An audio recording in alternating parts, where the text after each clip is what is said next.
আসসালামু আলাইকুম। Heritage agro ময়মনসিংহের পক্ষ থেকে আপনাদেরকে শুভেচ্ছা ও স্বাগতম। আজকে আমরা জানব বর্তমানে আমাদের খুব কঠিন একটা সমস্যা, সেটা হচ্ছে হিট স্ট্রেস নিয়ে। বর্তমানে আমাদের দেশ তীব্র তাপদাহে কঠিন সময় পার করছে। এই অত্যাধিক গরমে পোলট্রির জন্য মারাত্মক হুমকি স্বরূপ। তাই সময় উপযোগী সিদ্ধান্ত নিতে না পারলে বা ঠিকমতো যত্ন করতে না পারলে পোলট্রিতে ব্যাপক লস হতে পারে। সাধারণত 15 থেকে 24 ডিগ্রি সেলসিয়াস তাপমাত্রা পোলট্রির জন্য সবচেয়ে ভালো। তাপমাত্রা 27 ডিগ্রি সেলসিয়াসের উপরে হলেই মুরগির ডিম উৎপাদন ও খাদ্য গ্রহণ কমে যায়। তাপমাত্রা 36 থেকে 38 ডিগ্রি সেলসিয়াস খুবই অসহনীয় ও মুরগি স্ট্রোক করে মারা যায়। বিশেষ করে মাংস উৎপাদনকারী মুরগিগুলো সোনালি, ব্রয়লার, টাইগার এগুলো বেশি মারা যায়।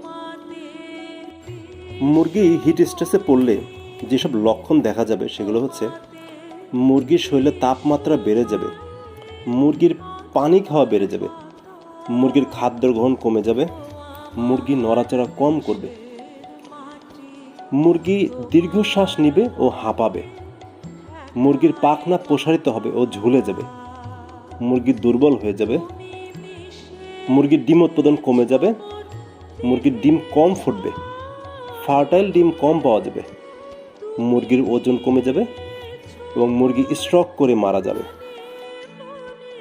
মুরগির ফার্মে অতিরিক্ত গরমে ধকল প্রতিরোধে যেসব ব্যবস্থা নেওয়া যেতে পারে সেগুলো হচ্ছে: শেডে মুরগির ঘনত্ব কমিয়ে দিতে হবে, অর্থাৎ যে ঘরে বেশি মুরগি রাখা ছিল সেখান থেকে মুরগির পরিমাণটা কমিয়ে দিতে হবে। ঘরে যেন অবাধে বাতাস চলাচল করতে পারে সে ব্যবস্থা করতে হবে, অর্থাৎ সারাদিনের জন্য পর্দা তুলে দিতে হবে। প্রয়োজনে সন্ধ্যার পরেও 1-2 ঘন্টা পর্দা তুলে রাখা যেতে পারে। ঘরের যেন সরাসরি সূর্যালোক না পড়ে সে ব্যবস্থা করতে হবে। বিশেষ করে ঘরের পূর্ব ও পশ্চিম পাশে গাছ লাগানো যেতে পারে।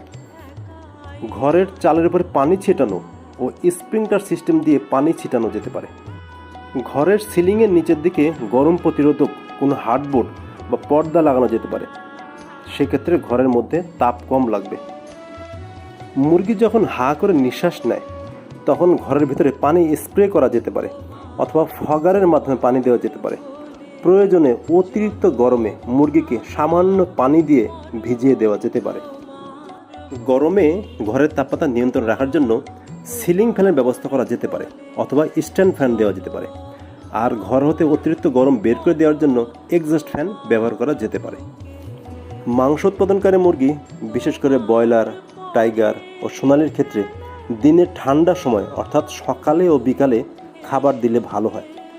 দুপুরে এমনিতেই গরম বেশি থাকে, বিশেষ করে 11টা থেকে 3টা পর্যন্ত গরম বেশি থাকে। তাই এই সময় খাবার দিলে বাতাসের তাপমাত্রা ও খাদ্যের বিপাকীয় অতিরিক্ত তাপে মুরগি স্ট্রোক করে মারা যেতে পারে। যদি খাবারে বাধা দেওয়া হয় তাহলে হজম, শোষণ ও বিপাক হতে অতিরিক্ত তাপ কম হবে ও মুরগির মৃত্যু ঝুঁকি কমে যাবে। অনেক সময় খাবারের সাথে সামান্য পানি মিশিয়ে দেওয়া যেতে পারে বা একটু ভেজে ভাজা করে দেওয়া যেতে পারে, তাহলে মুরগি সহজে হজম করতে পারবে।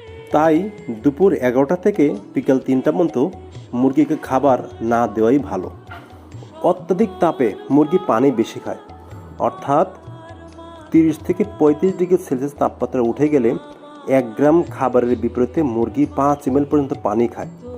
তাই এই দুপুরের সময় 2 থেকে 3 বার পানি পাল্টে দিতে হবে। বিশেষ করে 11টা থেকে 3টার মধ্যে 2-3 বার পানি পাল্টিয়ে দিতে হবে। আর এই সময় একটু পানির সাথে বরফ বা একটু ঠান্ডা পানি দেওয়া যেতে পারে। বিশেষ করে ডাইরেক্ট টিউবওয়েলের পানি বা কলের পানি দেওয়া যেতে পারে।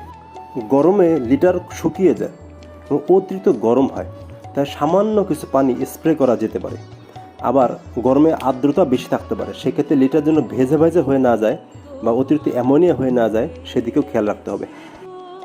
অতিরিক্ত প্রোটিন মুরগির বিপাক ক্রিয়াকে বাড়ায় এবং এক্ষেত্রে শরীরের তাপমাত্রা আরও বেড়ে যায়।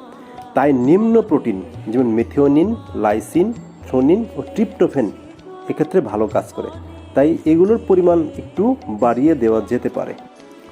অতিরিক্ত গরমে মুরগির খাদ্যের সাথে 5% পর্যন্ত তেল ব্যবহার করা যেতে পারে, যা ডিমের উৎপাদন ও ওজনকে বৃদ্ধি করে।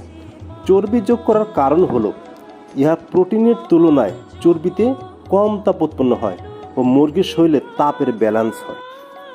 লবণ ও ক্ষারের ভারসাম্য বজায় রাখার জন্য ইলেকট্রোলাইট দিতে হবে। এক্ষেত্রে প্রথমে যার নাম আসে সেটা হচ্ছে পটাশিয়াম ক্লোরাইড। সাধারণত 0.2 থেকে 0.5% পর্যন্ত পটাশিয়াম ক্লোরাইড পানিতে দেওয়া যেতে পারে। এছাড়াও সোডিয়াম ক্লোরাইড, অ্যামোনিয়াম ক্লোরাইডও দেওয়া যেতে পারে। সিনথেটিক অ্যামাইনো অ্যাসিড যেমন লাইসিনের পরিমাণটা গরমের সময় একটু বাড়িয়ে দেওয়া যেতে পারে, যা হতে 5 থেকে 10% পর্যন্ত শক্তি বেশি হয়।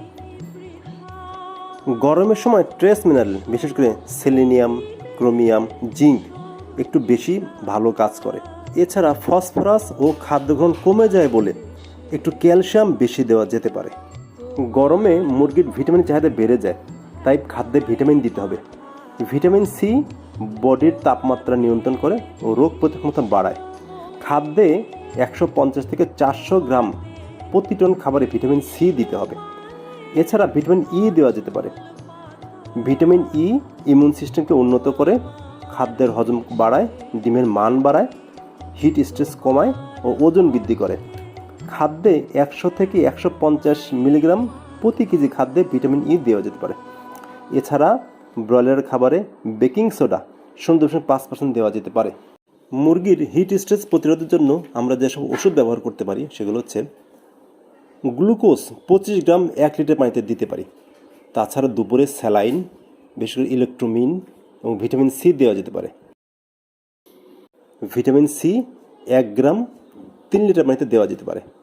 এছাড়া 1 লিটার পানিতে 20 গ্রাম গুড় বা 20 গ্রাম চিনি দেওয়া যেতে পারে। সাথে একটা লেবুর 4 ভাগের 1 ভাগ মিশিয়ে দেওয়া যেতে পারে। এছাড়া বাজারের কিছু প্রচলিত ওষুধ যেমন বিটেইন, হিটলার, হিট অফ এগুলো নির্দিষ্ট ডোজে মুরগিকে নিয়মিত দেওয়া যেতে পারে। চেষ্টা করলাম হিট স্ট্রেস বা গরমের ধকল থেকে মুরগিকে ভালো রাখার প্রয়োজনীয় ব্যবস্থাগুলো। আপনারা বিষয়গুলো ভালোভাবে মেনটেন করার চেষ্টা করবেন, তাহলে ফার্মের বড় ধরনের ক্ষতি থেকে আপনারা রক্ষা পাবেন। আপনাদের যদি কারো দেশি, ফার্মি, অস্ট্রেলব, সোনালি, কাদাকনাথের ডিম ও বাচ্চার প্রয়োজন হয়, আপনারা আমাদের সাথে যোগাযোগ রাখবেন। আমাদের ঠিকানা হেরিটেজ অ্যাগ্রো, সদর ময়মনসিংহ। আপনারা আমাদের চ্যানেলটি অবশ্যই সাবস্ক্রাইব করবেন। আর আপনারা ভালো থাকবেন। আসসালামু আলাইকুম।